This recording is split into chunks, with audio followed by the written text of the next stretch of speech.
और लोग भी कैसे कैसे,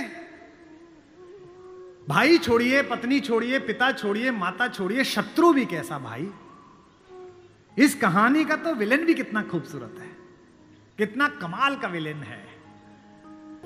उत्तम कुल पुलस्त मुनि नाती, पुलस्त का नाती है, भगवान शंकर का अनन्य भक्त, दशग्रीव,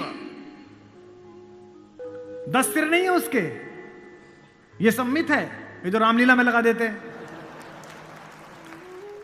10 दिमागों के बराबर का आईक्यू है, जिसके ऊपर 10 सिरों की कृपा चलती हो, 10 काम एक साथ करता हो, 10 तरह से सोचता हो, उसका नाम दशानन है।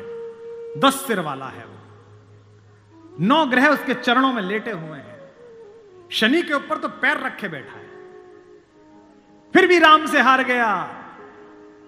क्यों हार गया, कारण बताता हूं।